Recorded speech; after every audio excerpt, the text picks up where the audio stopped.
Being that this is Thanksgiving, and it's a time that we all get together as family and love on one another, I need to be real and honest with you that every person in every family is not that kind of family. Amen. And there are some people who live and are members of family that don't act like a family, and their word is, it's time to make a move, because you are not required to stay and live up under those kind of scenarios and situations. This text, I wanted my brother to read all of it to you. I know it was very long, I apologize, but I wanted you to get the full message of this story about Joseph, because Joseph lived in a family where his brothers hated him. And it was all because his daddy gave him this little coat with many colors, red, blue, purple. It wasn't a very good looking coat. I don't know why they was jealous about the coat, but all because the coat of many colors. And when you look at this text, and you read this text in your quiet time, you're going to find out what happened, and that was his brothers started hating on him. And they got together and they decided they were going to kill him. And they were going to bait him out into the wilderness and throw him in a pit and leave him for the animals to kill him. Now, while church, that might sound serious, that is serious, and it's real. And I can tell you that I personally have talked to some folk who are members of families who have a dysfunction wherein they don't even want to go home, they don't want to be around their family folk. Oh, come on, y'all talk to me. Y'all know what I'm talking about. We black folk, and we know this. And you ain't got to be black to know it either, because sometimes family is your worst enemy. Talk to me, church. Now, I might need to preach this message over there at Bethel, because y'all ain't going to receive this message. And I know, I'm looking at some folk right now, you done been through it with your family. So can I be real this morning? Yeah. But my question this morning to Joseph is, Joseph, in spite of everything that they did to you, how in the world could you just turn around and forgive them, just let it go? I wanted to know, Joseph, in lieu of everything that they did, how was it that you were able to forgive your brothers? Because I know personally that it ain't easy, when your family, has turned against you, your family has scorned you, mistreated you, your family has done some stuff to you over the years. It being Thanksgiving, I got to let you know that, there are some folk, who ain't as thankful as y'all are. Amen. And I had to ask Joseph, I wanted to understand, Joseph, how could you just forgive your brothers? And Joseph said something very interesting, church. Joseph said something. He said, Pastor Johnson, he said, I realized that everything that happened to me was just pushing me into a process. He said, well, what you talking about, Joseph? Joseph said, well, he said, if you look back in chapter 37, verse 5, Joseph says, from a very early age, God was grooming me for greatness. And from a very early age, God was raising me up from marginal to magnificent. From a very early age, I discovered that God was doing something awesome in my life. He said, and my brothers began to hate on me. I recognized this at a very early age. He said, and then Pastor John said, I used to have dreams when I was a little boy. He said, I had one dream. I dreamed that I saw my wheat my wheat growing taller than my brother's wheat. You know, and then I dreamed that I saw the sun and the moon bowing down to me as if I were king and I were ruler of the universe. He said, I had these dreams. He said, and then, Pastor Johnson, I did something I should not have done. I went and opened my big mouth and told my brothers about my dream. Can I tell y'all something? Y'all need to learn to keep your mouth shut. When God gives you a dream, a vision, He's giving it to you. He ain't giving it to nobody else. Come on, talk to me. You got to learn to keep your mouth shut. If God wanted everybody else to know about what He did for you, He would have told them.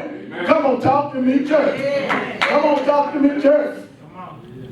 So Joseph said, they were my brothers. And so I didn't see nothing wrong with they were my brothers, telling them about what God showed me and what God was going to do for me. You better be careful when you open your mouth and telling folk about the favor that God's about to bestow on your life. Because everybody can't handle it when you get favor, but they can so enough receive favor, but they can't stand it when you get favor and they're not. Come on. And I look at the text, and Joseph continued to talk. You know, he understood what he did wrong. He said, Pastor Johnson, I told some sight stealers my dream. I told some dream destroyers. You know, you got people like that. They live for the day. When you tell them your dream, they live for the day that they can do something to make sure that that dream does not come to fruition. Amen.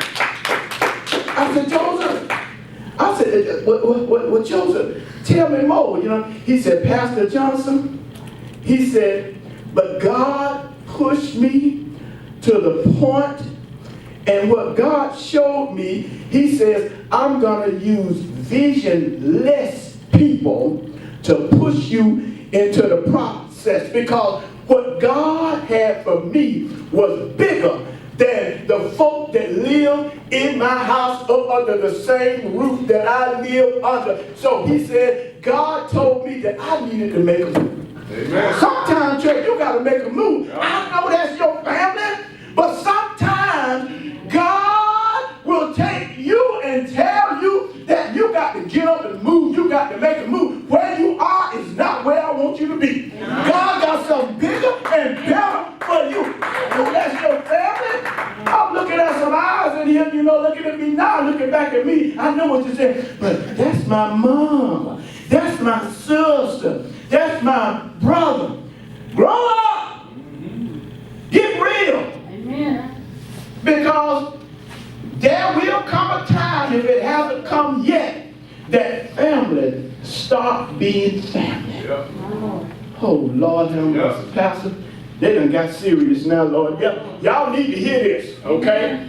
You know, because I know you've heard it before, that sometimes the people that ain't even your blood are more family than the people that is your blood. Hello, somebody.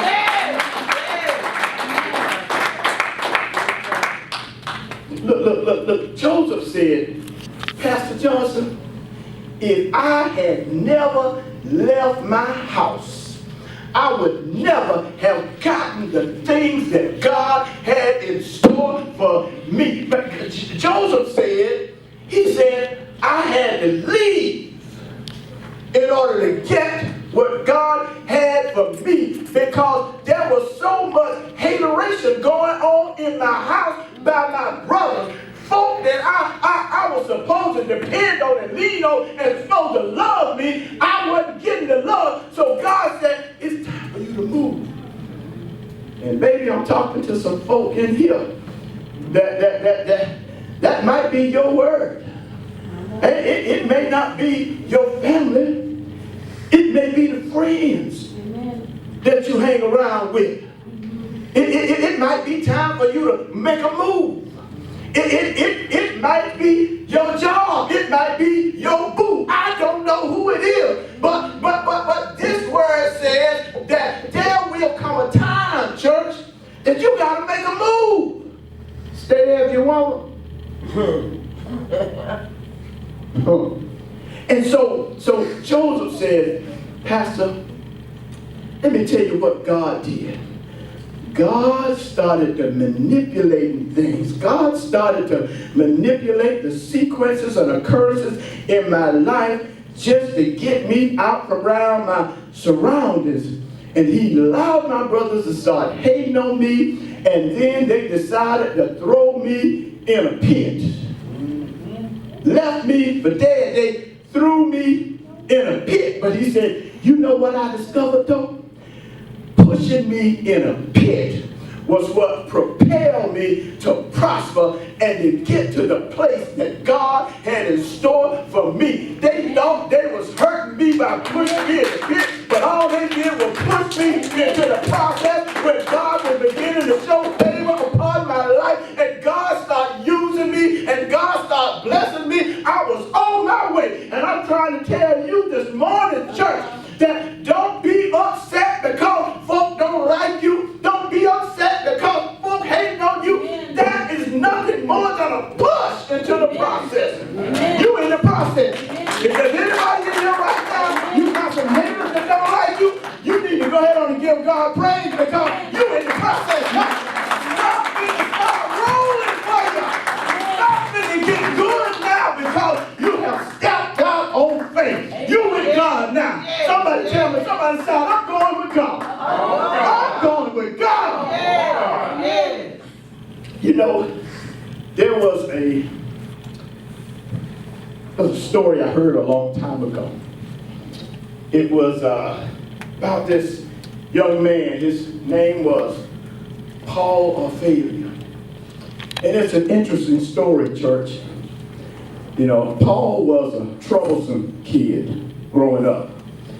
And, you know, growing up, he had dyslexia, and his parents didn't find out until later on in life. And Paul had trouble reading, and because of all this, Paul was teased and heckled by his classmates, and Paul was the kind of guy, he had this weird haircut, you know, and he wore funny clothes because his parents couldn't buy him the kind of clothes that to keep up with the style, and the kids, his classmates, they teased him, and Paul, he had an unorthodox style. You've seen the kids with the punk rock hairstyles, and you know, and they teased him, and Paul fell behind in his classes, and because he didn't dress like everybody else, because he didn't talk like everybody else,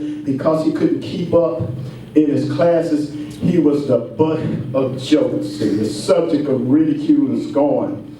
In fact, his classmates made up a nickname for him. They called him Weirdo and Kinko. They called him Kinko. And so what Paul decided to do, Paul said, it's time to make a move. Whew, I felt that thing there. Paul decided, I realized, you know, that there's one way out of this, and that is I got to turn their mimicking into motivation. Ooh, I said something then, boy, that went over y'all here. Paul said, I got to turn their mimicking into motivation. In other words, Jayla, he said, I'm not going to let what they say hurt me. What they say about me going to help me. I'm about to make a move. And Paul, listen, church. Paul decided, he says, I know I'm not college material for your college material. So Paul decided he was going to go to, you know, a vocational school. And after high school, he went to vocational school. And Paul fell in love with printing and copying and that kind of stuff. And then before you know it, Paul had opened up his own copy and printing shop. And guess, to get back at them, he named his shop Kinko's. Yeah. $1 million company. But here it is, church, you know, that I want to close this little message to give you a little something to carry home, and that is that in the book of Genesis, Pastor also shared with you about a man named Abram. And God spoke to Abram. He said, Abram, I want you to get thee from out of the country.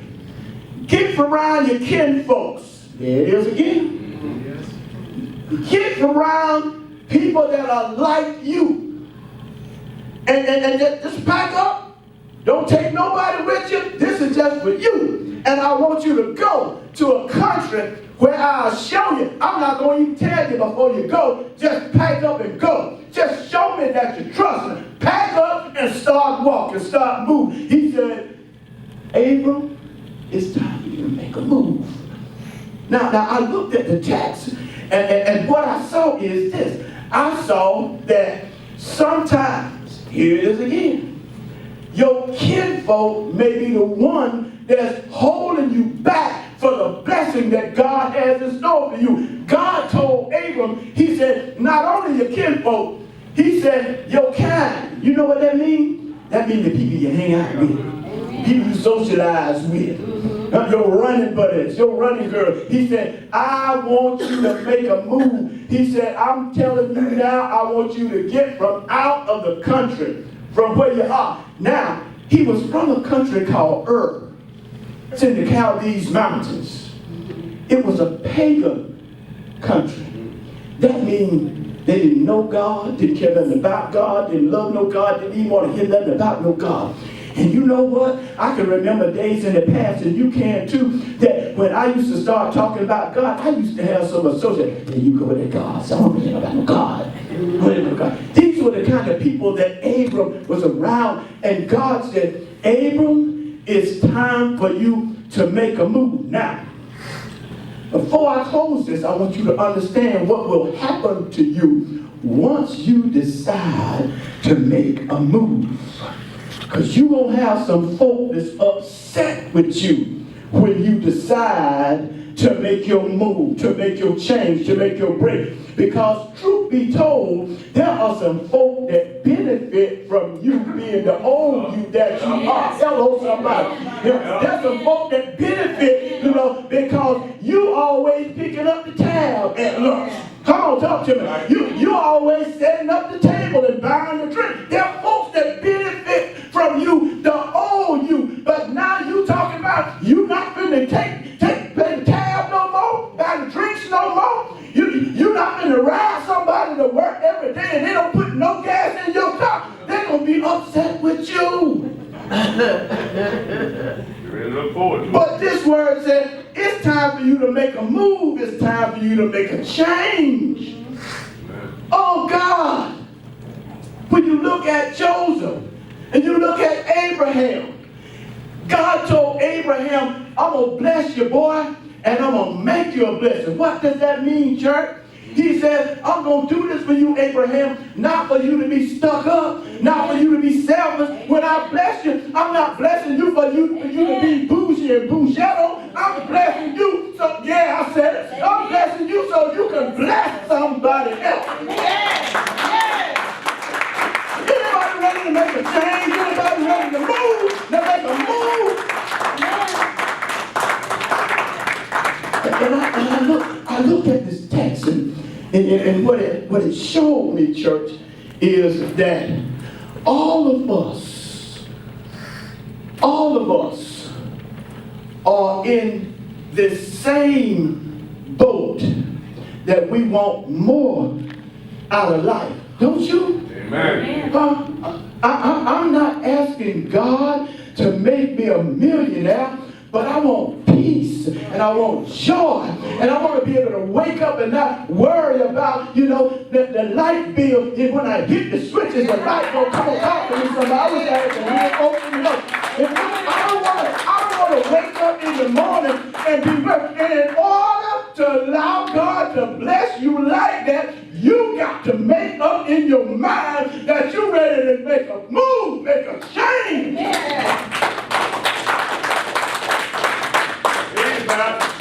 You know, when I was growing up, Ron, you know, but Derek, y'all know about this. I was growing up. We didn't have an automatic car. We had standard shift. Y'all know about that? I know you know about that. You know, and so my son Brad, he wanted to learn how to drive, you know, like my car, standard shift, and he couldn't do it. So I told him one day I'll teach him. I kept promising and promising. Finally, he called me on it, and so I had to teach him how to drive the standard shift. And the key is that in first gear, you can only go so fast, you know, and then you got to change, you know. And so how I started out with him, because he didn't know no better, he put it in first, and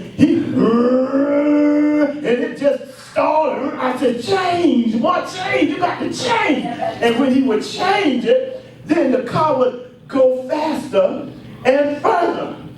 Somebody will get this in a minute. Somebody will get this in a minute. So every time, you know, he would get to another gear and he'd speed up and it would stall and I said change. And when he would change, he would move further and go faster. All I'm trying to tell you is that you just like that standard shift. You know, if you don't change, you ain't going to be able to go no farther.